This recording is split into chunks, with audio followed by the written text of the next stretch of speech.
Bonjour. Alors aujourd'hui, on va passer en revue un thème qui est un thème principal en cardiologie, qui est la maladie coronaire stable et la maladie coronaire instable. C'est-à-dire que l'angor stable et les syndromes coronaires aigus.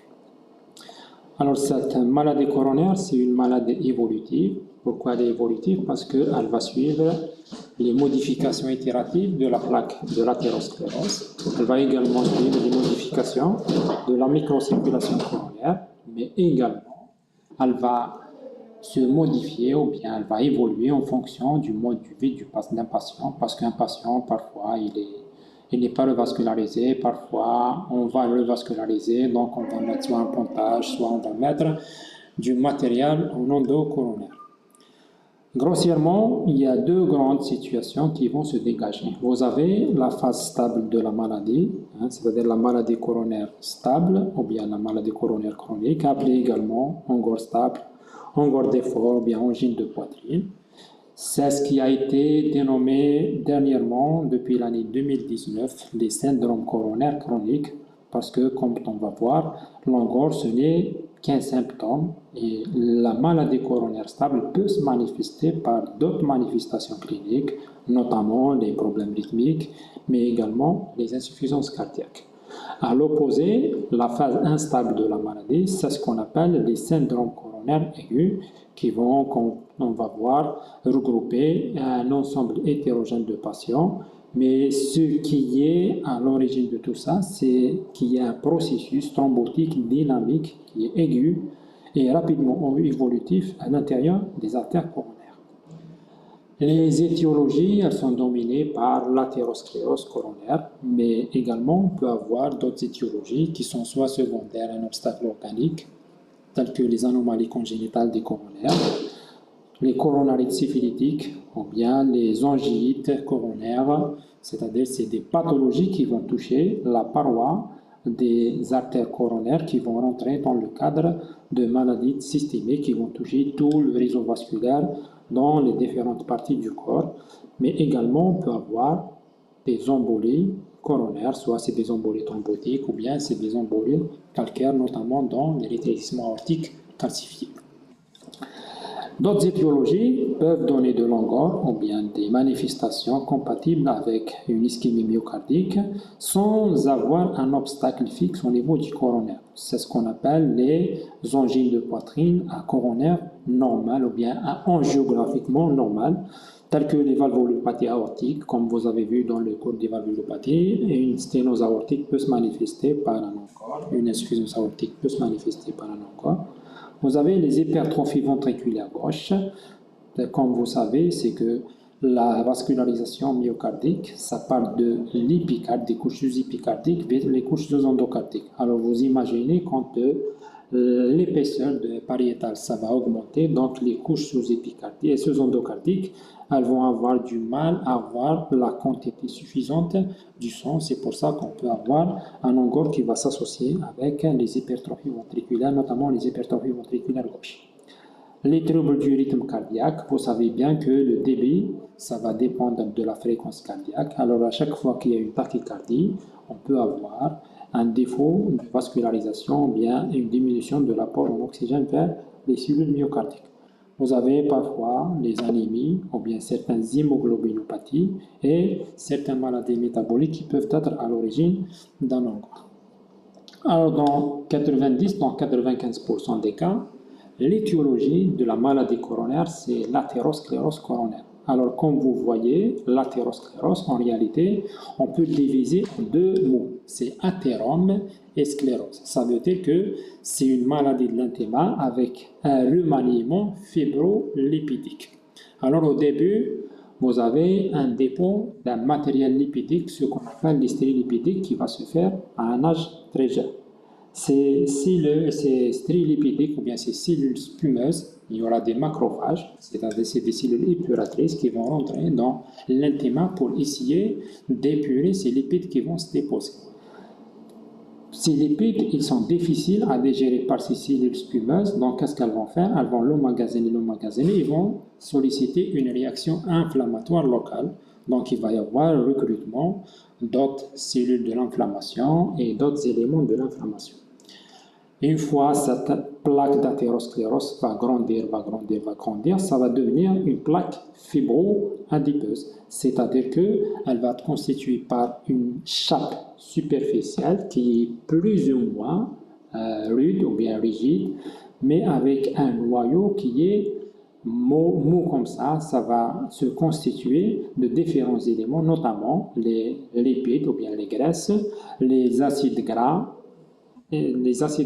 Vous avez également les lipides, les glucides complexes, mais également, surtout, une composante fibreuse ou bien collagène, et également les éléments figurés du sang, parce que parfois on peut avoir des hémorragies à l'intérieur de cette plaque. Alors ce processus, c'est un processus à la limite inflammatoire qui va évoluer, et on a deux situations. Alors la première situation, c'est ce qu'on appelle le remodelage négatif.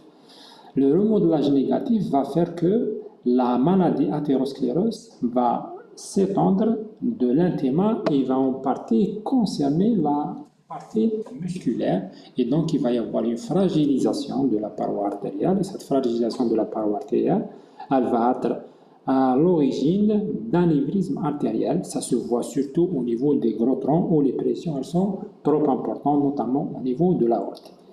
Au niveau des coronaires, la plupart du temps, on va avoir un remodelage positif, c'est-à-dire que la plaque va grandir vers la lumière vasculaire, et ainsi elle va donner des obstructions plus ou moins importantes de la lumière vasculaire. Alors cette plaque, soit elle va grandir comme ça parce que son noyau va grandir, ou bien parfois il va y avoir des petites déstabilisations avec des formations des petits thrombus sur cette plaque, et ces thrombus sont donnés d'événements, ils vont être incorporés à cette plaque d'athérosclérose qui va grandir. En grandissant, ça va réduire la lumière vasculaire jusqu'à un seuil critique, on va avoir des manifestations de l'ischémie myocardique. Alors, cette athérosclérose, elle ne va pas évoluer elle seule. Il y a certainement des facteurs qui vont influencer l'évolutivité ou bien l'évolution de cette plaque d'athérosclérose. Alors, ces facteurs, c'est comme qu'on connaît tous, ils sont nommés les facteurs de risque de maladie cardiovasculaire. Alors, il y a des facteurs qui ne sont pas modifiables, tels que l'âge, le sexe masculin et l'hérédité coronaire. Il y a d'autres facteurs qui sont modifiables, notamment le tabagisme, l'hypertension artérielle, le diabète et les dyslipidémies, notamment les hypercholestérolémies, ou bien les hyper-LDL-émies. D'autres facteurs, c'est des facteurs prédisposants, tels que l'obésité, la sédentarité, le stress et les conditions psychosociales, que certaines même les placent comme facteurs de risque de maladie cardiovasculaire. D'autres marqueurs de risque existent, notamment la cériactine protéine qui est élevée, le fibrinogène et l'hyperhomocystéinémie. On a constaté également dans l'insuffisance rénale chronique que la morbidité cardiovasculaire chez les patients insuffisants rénale chronique, elle est comparable à celle du diabète à un tel point qu'on considère l'insuffisance rénale chronique comme étant un facteur de risque au même titre que le diabète. Alors, en résumé, sur le plan physiopathologique, l'événement essentiel, c'est l'ischémie myocardique transitoire dans longueur d'effort. Cette ischémie myocardique transitoire, elle est secondaire à une inadéquation entre les apports coronaires et en oxygène avec les besoins myocardiques en oxygène. Alors, cette inadéquation, elle est due soit à une sténose d'un tronc coronaire épicardique, soit à un vasospasme coronaire, c'est-à-dire c'est une atteinte primaire, alors que dans les sténoses épicardiques, c'est des atteintes secondaires, soit un problème de la microcirculation, notamment dans la dysfonction de la microcirculation. Parfois, il y a ni problème au niveau du tronc épicardique, ni problème au niveau de la microcirculation, mais c'est plutôt le contenant qui est problématique, notamment dans les anémies par exemple, où la quantité de l'oxygène qui se trouve dans le sang, elle n'est pas assez suffisante pour satisfaire les besoins métaboliques du myocarde. Si on prend une artère coronaire chez un animal et qu'on va obstruer, dans un laboratoire, les premières manifestations, c'est des manifestations métaboliques. Donc, il va rediriger son métabolisme vers un métabolisme anaérobie. Il va y avoir production de lactate si on s'amuse à recueillir le sang veineux au niveau du sinus coronaire. On va voir qu'il y a beaucoup de lactate à ce niveau. Dans un deuxième temps, on va avoir des problèmes hémodynamiques. Ce muscle qui n'est pas bien perfusé, il n'a pas assez d'oxygène, donc il a un bilan énergétique qui est faible. On va y avoir une altération de la fonction diastolique, c'est-à-dire c'est la relaxation qui va être atteinte en premier lieu. À 1 degré de plus, on va avoir une atteinte de la fonction systolique, notamment de la contractilité, et ayant dans cette situation des troubles segmentaires de la cinétique ou bien de la contractilité. Alors, dans cette étape hémodynamique, on a 2 examens qui peuvent les explorer, notamment la scintigraphie myocardique de perfusion et l'échographie de stress. Alors, la scintigraphie myocardique, ça va détecter des défauts de perfusion, des couches sous-endocardiques ou bien des couches sous-épicardiques, ça dépendra du degré, et l'échographie de stress qui va interpréter les troubles de la cinétique ou bien les troubles de la contractilité. La quatrième étape de cette cascade ischémique, c'est une étape électrocardiographique, c'est-à-dire on va avoir des manifestations sur l'ischémie myocardique, sur un ECG, comme on a vu dans le cours sur l'ECG pathologique, on a vu les différents cas d'ischémie en partant de l'OT jusqu'au complexe QRS en passant par le segment ST. Et selon la sévérité et la persistance de cette ischémie, on va voir les différentes manifestations. Enfin, on va voir les manifestations cliniques qui sont les douleurs angineuses qui traduisent une ischémie qui est prolongée, qui est intense et qui est étendue. Elle est inconstante, bien sûr, aux égards des épisodes d'ischémie silencieuse qui sont passés avant ça. Alors, ce que vous voyez sur cette diapositive, c'est ce qu'on appelle la cascade ischémique. Le diagnostic d'un angor d'effort ou bien d'un angor stable, c'est un diagnostic clinique. Et il est purement clinique parce que, comme vous voyez, l'angor, ce n'est ni un syndrome, ni une pathologie, mais plutôt un symptôme. Donc, le diagnostic va reposer sur les données d'un interrogatoire qui est rigoureux, mais non suggestif. Cet interrogatoire va chercher essentiellement 3 types de choses. Alors, la première des choses, il va essayer d'avoir une probabilité de l'existence d'une ischémie myocardique transitoire. C'est-à-dire, vous allez confronter ce que rapporte le patient avec les données théoriques que vous avez pour voir est-ce que ce symptôme correspond réellement à une éventuelle ischémie myocardique transitoire. La deuxième des choses, c'est qu'il faut essayer d'avoir la probabilité de l'existence d'une athérosclérose coronaire en interrogeant le patient, en essayant de faire l'inventaire des facteurs de risque cardiovasculaire pour comme ça avoir un profil du risque du patient, mais également d'autres localisations de l'athérosclérose, notamment au niveau des membres inférieurs ou bien des carotides.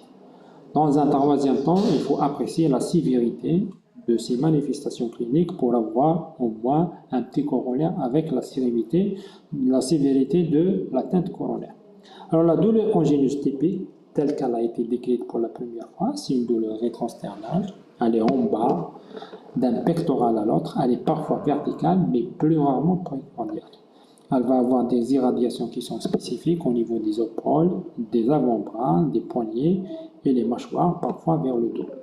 C'est une douleur qui était constrictive. C'est ce qui a prévalu sa nomination. C'est constrictive, c'est angor comme un étau. Elle est angoissante. Elle est d'intensité variable, de la simple gêne thoracique à la douleur insoutenable ou bien syncopale. Elle survient exclusivement à l'effort ou bien à l'équivalent d'un effort et elle disparaît à la cessation de cet effort ou bien à la prise de trinitrine en sublingual. La trinitrine, c'est un vasodilatateur coronaire et c'est un médicament qui va diminuer la précharge, donc il va diminuer les contraintes sur les cavités cardiaques. Alors, tous les 3 premiers points, c'est-à-dire le siège, les irradiations, le type de la douleur et l'intensité, c'est un seul critère. La relation avec l'effort, c'est un deuxième critère. Le troisième critère, c'est la sédation de la douleur après la disparition de la cause qui l'a fait survenir. Alors, en se basant sur ces critères-là, les Canadiens ont classé l'angor ou bien la douleur thoracique en angor typique, angor non typique ou bien des douleurs thoraciques qui sont spécifiques. Non spécifiques, pardon. Alors, quand vous avez les trois critères, ça veut dire que c'est un angor spécifique, c'est un angor typique, donc le diagnostic est acquis. On n'a pas besoin d'autre chose pour le confirmer. Si vous avez un critère qui manque, ça devient un angor qui est atypique parce qu'il y a quelque chose qui manque. Maintenant, si vous n'avez pas les trois critères, donc c'est probablement une douleur thoracique qui n'est pas coronarienne. Peut-être qu'elle est spécifique d'autre chose, mais qui n'est pas coronarienne. Alors, les deux choses essentielles qu'il faut apprécier, c'est les deux autres critères, c'est-à-dire la relation avec l'effort, c'est-à-dire la survenue avec l'effort et la disparition à la cessation de l'effort. Donc, la douleur d'angor typique ne pose guère de problème de diagnostic différentiel, c'est-à-dire c'est un diagnostic anamnestique. Malheureusement, la plupart du temps, ces douleurs angинeuses, elles sont atypiques. Soit elles sont atypiques par leur siège, notamment épigastrique, parfois elles vont se manifester juste par les irradiations.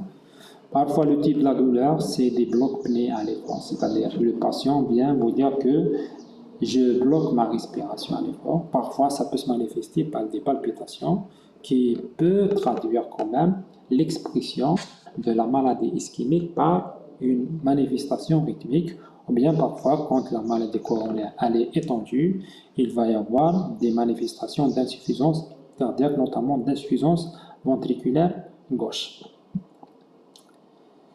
Alors, dans tous les cas, il faut regarder la relation avec l'effort et la disparition avec cet effort. Quand vous avez ces deux caractères, vous êtes presque sûr que ces manifestations cliniques, elles sont secondaires à un problème coronarien. Les Canadiens également ont classé cet angor en 4 classes. Alors, comme d'accoutume en cardio, la classe 1, c'est qu'il y a probablement un problème coronarien, mais il n'y a aucun symptôme. Le classe 4, il y a un problème coronarien et vous avez un symptôme même au repos. Le classe 2 et classe 3, vous avez des symptômes mais qui surviennent à des efforts. Classe 2, c'est des efforts ça survient pour des efforts qui sont plus ou moins intenses, c'est-à-dire que le patient, il n'est pas gêné dans son activité quotidienne, mais quand il va essayer de faire des efforts qui ne sont pas habituels, il va avoir une symptomatologie. Alors qu'en classe 3, c'est qu'un patient qui va avoir de l'angor même pour ce qu'il fait quotidiennement, c'est-à-dire le fait qu'il va s'habiller par exemple, ou bien qu'il va faire sa toilette, il va avoir de l'angor. L'examen physique, malheureusement, il est souvent négatif. Il peut vous donner une information sur une éventuelle étiologie à cet angor, notamment si vous trouvez un souffle aortique faisant suspecter soit une sténose aortique, soit une insuffisance aortique. Parfois, ça va vous donner des orientations vers une autre localisation de l'athérosclérose, notamment au niveau carotidien ou bien au niveau fémoral. Ça peut vous faire l'inventaire des facteurs de risque cardiovasculaire, notamment si vous trouvez une hypertension artérielle. Et bien sûr, l'interrogatoire et l'examen permettent d'évaluer la prévalence de cette maladie dans cette population étudiée. L'électrocardiogramme, vous êtes dans deux situations. Alors, la plupart du temps, on a l'habitude de voir les patients en dehors de toute symptomatologie, en dehors de la crise. Le CG peut être normal, mais on peut avoir quand même certains signes qui vont évoquer une insuffisance coronaire, notamment les troubles de la repolarisation, parfois même des séquelles de nécrose sur le cœur. Alors pendant la crise, le trace hypercritique est en pratique toujours modifié, c'est-à-dire on arrive toujours à avoir des petites modifications comme ça pendant la crise. Alors le plus souvent, c'est un sous-décalage du segment ST, c'est-à-dire c'est une lésion sous-endocardique, parfois associée à une ischémie sous-épicardique. Quand vous trouvez ces troubles de la repolarisation, ils vont vous localiser le territoire myocardique qui est en cause ou bien ischémique. Dans les recommandations européennes de 2013, rien qu'en se basant sur le sexe du patient, l'âge du patient, également le type de la douleur, est-ce que c'est un angor typique ou bien c'est un angor atypique, on arrive quand même à établir ce qu'on appelle la probabilité de l'existence d'une maladie coronaire obstructive significative. Alors, quand ce score elle dépasse le 85, ça veut dire qu'il y a de fortes probabilités, c'est-à-dire c'est un malade à haut risque, la probabilité qu'il présente une maladie coronaire obstructive elle est élevée. Quand vous avez inférieur à 15, vous avez un risque qui est bas, et quand vous avez entre 15 et 85, vous avez un risque intermédiaire. Alors même dans le risque intermédiaire, on va le partager en intermédiaire bas quand c'est inférieur à 60 et en risque intermédiaire élevé quand c'est supérieur à 60. Donc, cette probabilité préclinique, si on se fait juste à ce tableau, va faire qu'on va surestimer probablement les patients dans certaines catégories de patients et on va sous-estimer dans certaines catégories de patients. C'est pour ça qu'on a ajouté ce qu'on appelle des facteurs modificateurs. Ces facteurs modificateurs vont faire que la probabilité allait soit plus basse, surtout quand vous avez un ECG qui est normal, avec une absence de comorbidité cardiovasculaire, ou bien l'absence d'autres facteurs de risque d'athérosclérose, ou bien quand vous avez un score calcique qui est bas au scanner. Cette probabilité, elle est probablement plus élevée que le laisse prédire le tableau, surtout si vous avez un ECG normal, ou bien quand vous avez d'autres facteurs de risque d'athérosclérose, ou bien quand vous avez une dysfonction ventriculaire gauche. Les examens complémentaires, la liste exhaustive, on peut demander une radiographie du thorax, de la biologie, l'échographie Doppler cardiaque, le CG d'effort, la scintigraphie myocardique, l'échographie de stress, l'ERM cardiaque qui se demande de plus en plus, le scanner coronaire et la coronographie. Alors les examens, la radiographie du thorax, généralement, ça ne vous apporte aucun élément pour le diagnostic de la maladie coronaire. La biologie également, ça ne vous apporte rien dans le diagnostic de la maladie coronaire stable, mais surtout on l'a fait pour apprécier les autres facteurs qui peuvent modifier l'évolution de l'athérosclérose, notamment les facteurs de risque, la dyslipidémie, le diabète, et également en cherchant les marqueurs du risque cardiovasculaire. L'échographie Doppler cardiaque, la plupart du temps, elle est normale, mais elle doit être réalisée surtout en cas de signe clinique d'appel, quand vous avez une histoire d'un infarctus qui est passé, ou bien un symptôme d'insuffisance cardiaque, ou bien quand vous trouvez un élément lors de votre examen physique, notamment un souffle cardiaque. Elle peut mettre en évidence des anomalies de la fonction ventriculaire gauche, des séquelles d'infarctus du myocarde, ou bien elle peut vous expliquer votre symptomatologie en mettant en évidence un vice valvulaire aortique, ou bien parfois elle peut vous donner la conséquence de la maladie coronaire sous-jacente comme une insuffisance mitrale qui est secondaire à cette maladie coronarienne. Les autres tests, c'est des tests qu'on va demander en fonction des premiers examens, c'est-à-dire ce n'est pas des tests qu'on demande systématiquement. Alors le chef de file, c'est l'ECG d'effort, appelé également l'épreuve d'effort. Alors c'est quoi, ça consiste en quoi? C'est un enregistrement continu de l'ECG et un monitoring des symptômes et de la tension artérielle pendant que le patient fait un exercice musculaire qui est codifié selon un protocole bien codifié. Le protocole le plus utilisé, c'est ce qu'on appelle le protocole du Bruce. Il va comporter des étapes de 3 minutes où à chaque fois on va augmenter la charge. Alors cette épreuve d'effort, elle est arrêtée quand il y a des signes de positivité, quand il y a une atteinte, quand on atteint la fréquence cardiaque maximale théorique, mais qu'on n'a pas de signe de positivité, ça veut dire que l'épreuve d'effort est négative, ou bien pour des raisons de sécurité d'un patient. Vous imaginez bien qu'un patient qui va développer une arythmie, on ne va pas le laisser continuer son épreuve d'effort. Alors deux conditions sont nécessaires à la réalisation, bien à l'interprétabilité de cette épreuve d'effort. La première, c'est que le patient doit faire un effort, donc il doit être capable de faire cet effort. Il n'a pas un handicap qui va l'empêcher, mais également, c'est que l'ECG ne doit pas comporter d'anomalies qui vont empêcher ou bien qui vont masquer les modifications de la repolarisation à l'effort. Vous avez par exemple, si c'est quelqu'un qui a un BBG sur l'ECG de base, vous imaginez bien qu'on ne peut pas interpréter les troubles de la repolarisation quand il y a une ischémie à l'effort. Alors les critères de positivité, soit c'est des critères cliniques, c'est-à-dire vous allez déclencher un encore, ou bien vous allez avoir des problèmes hémodynamiques, notamment la non-élévation ou bien la chute de la tension artérielle avec l'effort. Et surtout, les critères électriques, notamment le sous-décalage du segment ST ou bien parfois un sous-décalage du segment ST qui va être significatif. Le deuxième examen, c'est un examen d'imagerie qui est la scintigraphie myocardique. La scintigraphie myocardique, elle va évaluer la perfusion myocardique. Alors, si vous vous rappelez un peu, pour la cascade ischémique, la scintigraphie va interroger ou bien va détecter l'ischémie à une étape plus précoce que l'épreuve d'effort. Donc, elle va essayer de voir la perfusion myocardique, mais également, elle va étudier le métabolisme des myocytes et le fonctionnement du muscle cardiaque. C'est-à-dire qu'elle va vous donner des informations sur la compétence ou bien la contractilité myocardique, mais également l'intégrité de la membrane myocytaire pour voir est-ce qu'il y a une viabilité ou bien il n'y a pas une viabilité. Donc, vous imaginez bien que les performances sont supérieures au test d'effort, seules ou bien elle est équivalente aux performances de l'échographie de stress. Alors, c'est quoi cette scintigraphie? Généralement, on va administrer une substance radioactive qui est un tropisme cardiaque, soit c'est un thallium, ou bien c'est un produit technicien. Alors, ce produit, on va l'injecter au maximum de l'effort, ou bien, si le patient ne peut pas faire un effort, après une injection d'une substance vasodilatatrice coronaire, notamment soit la persentine, ou bien l'adénosine, ou bien parfois de la dobutamine.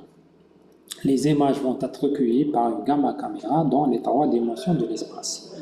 Alors, les anomalies qu'elle va montrer, soit elle va montrer une fixation normale ou bien homogène, soit elle va montrer une hypofixation d'un territoire à l'effort qui va se corriger au repos, ça veut dire qu'il y a une ischémie, ou bien il y a une hypofixation qui ne va pas se corriger, donc il y a soit une nécrose ou bien une hibernation myocardique.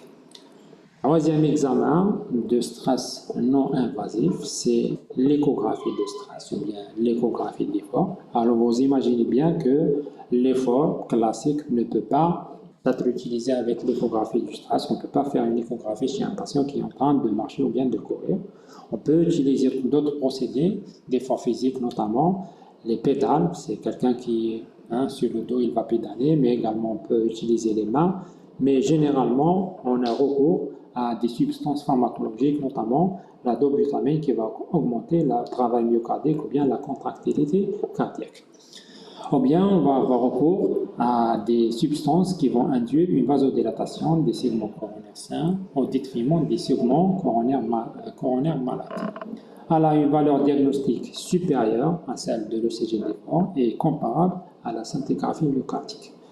Elle est utilisée surtout pour la détection d'ischémie myocardique et elle va estimer la viabilité. Donc, elle va nous montrer soit une akinésie ou bien une hypokinésie qui va s'améliorer ou bien se corriger au repos ou bien à l'effort.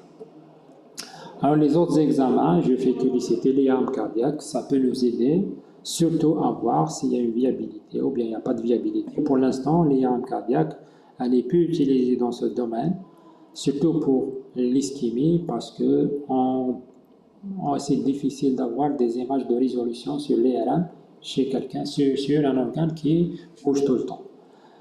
Le scanner coronaire, ça va nous donner une coronarographie virtuelle des artères coronaires. Donc, les principales informations qu'il va donner, c'est des informations anatomiques, c'est-à-dire qu'il va nous montrer soit des sténoses ou bien absence de sténose. Ça va nous renseigner, c'est mieux que la coronarographie, pour nous renseigner quand même sur la qualité de la plaque ou bien de la sténose ou bien de la plaque qui est à l'origine de cette sténose. La coronarographie, c'est un gold standard, mais malheureusement, ça va donner que des informations anatomiques. Mais si on utilise d'autres procédés, notamment comme la FFR, ça peut nous donner quand même des informations fonctionnelles pour décider d'ouvrir l'artère ou bien de ne pas ouvrir l'artère. Déjà, rien que sur l'interrogatoire et la clinique, vous avez 3 situations. La première situation, vous avez une probabilité pré-test élevée. Alors, c'est quoi cette probabilité pré-test élevée? C'est un score qui est supérieur à 85. Généralement, c'est des hommes d'un certain âge avec un encore typique. Alors, dans cette situation, le diagnostic, il est acquis. C'est-à-dire qu'on est presque sûr qu'il y a une maladie coronaire obstructive significative. Donc, à partir de ce moment-là, on peut d'emblée partir vers une stratégie invasive, d'autant plus si l'ongor est sévère. Les tests qu'on peut effectuer, c'est-à-dire on peut demander des tests, mais à visée pronostique avant une stratégie invasive. C'est-à-dire ce n'est pas pour confirmer le diagnostic, mais plutôt pour voir l'étendue de l'ischémie ou bien la quantité du myocarde qui est mise en jeu. La deuxième situation, quand on a une probabilité pré-test qui est faible. Alors ça correspond à quoi généralement? Comme vous voyez, j'ai annoncé des femmes dans l'âge jeune avec des symptômes qui sont atypiques. Alors dans cette situation, on peut se contenter juste d'une surveillance et de traiter les facteurs de risque de maladies cardiovasculaires. Parfois, on est emmené à demander quand même des coroscans dans ces situations vu leur valeur prédictive négative. Mais malheureusement, la plupart du temps, on est dans une probabilité pré-test qui est intermédiaire. Alors les recommandations restent moins claires et laissent le choix au praticien. C'est-à-dire c'est le praticien qui doit décider est-ce qu'il faut partir vers des examens complémentaires ou bien des examens de stress non invasif ou pas. Et le choix de ces examens va prendre en considération la maîtrise des rapports, inconvénients et avantages de chaque test. Donc, le choix de test, ça va dépendre surtout de la valeur prédictive de la probabilité pré-test et les performances diagnostiques intrinsèques. Quand on veut, par exemple, voir une viabilité, on ne peut pas demander une épreuve d'effort. C'est-à-dire l'épreuve d'effort, ça n'explore pas la viabilité. Ça va également dépendre de la disponibilité de test. Est-ce que c'est un test qui est disponible ou pas?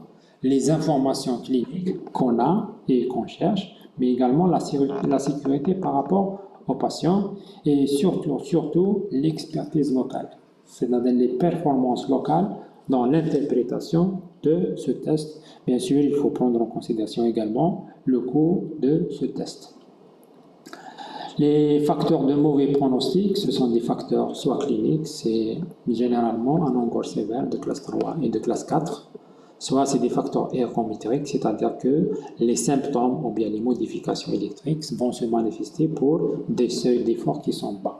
Soit c'est des critères morphologiques, notamment isotopiques ou bien échographiques, quand on a plusieurs segments qui sont ischémiques ou bien quand on a une dysfonction ventriculaire gauche à l'effort. Soit des critères coronographiques. La coronographie qu'on va réaliser quand à visée pronostic ou bien quand on est sûr qu'il y a une maladie coronaire qui est significative. Alors les lésions anatomiques, ce sont soit des lésions pluritronculaires ou bien c'est une atteinte du tronc commun gauche ou bien c'est d'autres atteintes avec une participation de l'évia proximale. Et si on fait une angio-VG lors de la coronographie, quand on a une altération de la fraction ventriculaire gauche, notamment une fraction d'éjection qui est inférieure à 40%. Le traitement de l'ongor d'effort, ça va passer par plusieurs acteurs. Alors le premier acteur, c'est bien sûr traiter la crise. L'ongor d'effort, c'est une ischémie qui est transitoire. Donc il faut traiter ce symptôme quand ça survient.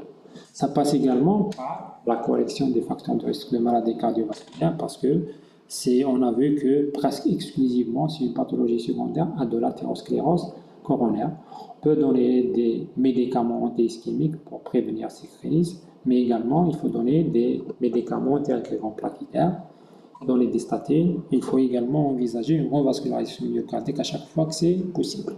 Le traitement de la crise, ça va consister premièrement à l'arrêt ou bien à l'éviction de la chose qui va faire survenir cette crise.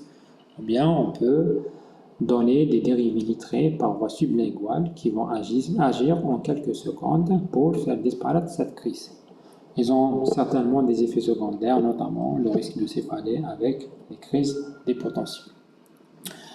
La correction des facteurs de risque, surtout les facteurs de risque qui sont modifiables, notamment l'arrêt de l'intoxication tabagique, un régime qui est sain, hypocalorique, on doit faire une activité physique, le traitement de l'hypertension artérielle avec des cibles tensionnelles qui sont inférieures à 140-90 mm de mercure. Il faut à tout prix équilibrer le diabète du patient s'il est diabétique et également il faut donner des statines ou bien des inhibiteurs de l'enzyme de conversion avec un objectif LDL qui est inférieur à 0,7 que je crois dernièrement ils ont abaissé à 0,5 g par litre. Bien sûr, à chaque fois qu'il y a indication, il faut mettre un inhibiteur de l'enzyme de conversion ou bien un bloqueur du système rénine-angiotensine-aldostérone. Les médicaments anti-ischémiques, c'est des médicaments proposés en première intention, les bêta-bloqueurs proposés, sauf quand il y a contre-indication. On vise une fréquence cardiaque de repos aux alentours de 60 battements par minute.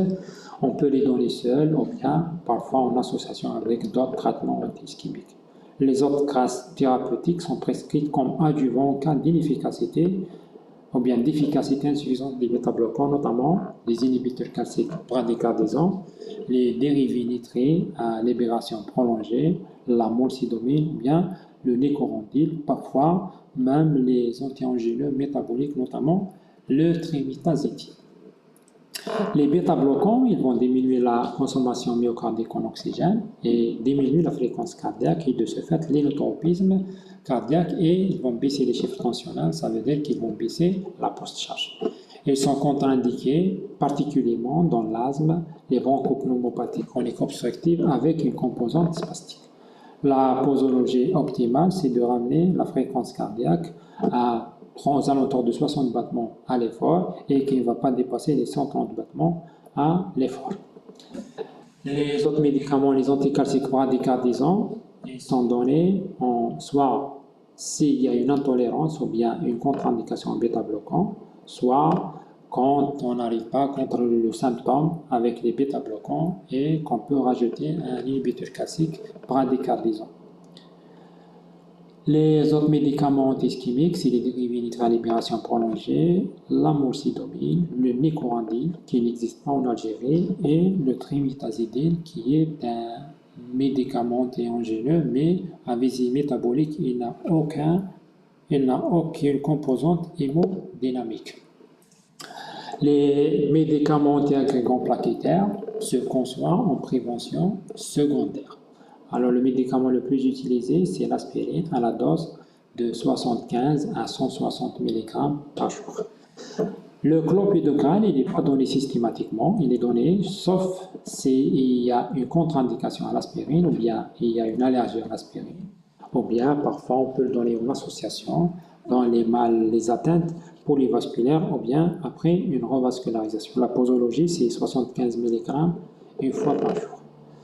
Le troisième volet, c'est la revascularisation myocardique, mais non la revascularisation coronaire. C'est-à-dire qu'on ne va pas se précipiter à ouvrir des coronaires s'il n'y a pas un bénéfice sur le myocarde. Cette revascularisation, elle est soit chirurgicale, c'est ce qu'on appelle un pontage, ou bien elle est interventionnelle, regroupée sous le terme d'intervention coronaire percutanée. Elle est proposée soit à visée fonctionnelle, ou bien à visée symptomatique, si les symptômes persistent malgré un traitement anti-ischémique optimal, ou bien parfois elle est préconisée à visée pronostique, c'est-à-dire elle va prolonger la vie, surtout quand il y a des lésions menaçant le territoire myocardique étendu. Alors le bénéfice de la revascularisation est plus net chez les patients les plus à risque, c'est-à-dire plus on a des lésions sévères, plus on a des symptômes sévères, plus les patients vont bénéficier de cette revascularisation. Alors, est-ce qu'il faut faire un pontage ou bien est-ce qu'il faut faire une angioplastie? Alors, ça se discute dans une équipe médico-chirurgicale selon de nombreux critères. Et donc, s'il va y avoir une concertation entre le cardiologue interventionnel, le cardiologue clinicien et surtout le réanimateur et le chirurgien. Je vous remercie.